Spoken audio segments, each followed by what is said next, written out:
Welcome back everyone. In this video, I want to show you the bald effect on TikTok and how to get it.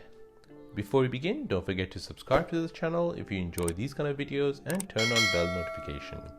If this video helps you out, then please hit that like button and let me know in the comment section down below.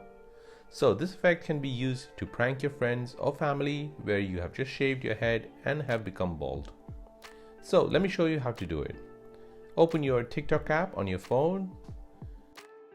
Now tap on Discover at the bottom. Then search for bald. It should appear under effects and it should look like this. Tap on it. Scroll through some of the video examples on how other users have used this effect.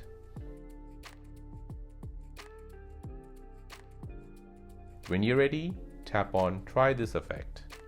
Now this will take you into TikTok's video recording screen.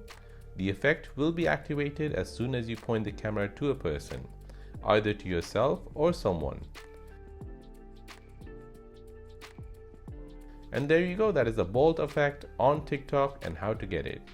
My name is Karthik and you're watching The Simple Dad. Thanks for watching, see you in the next one.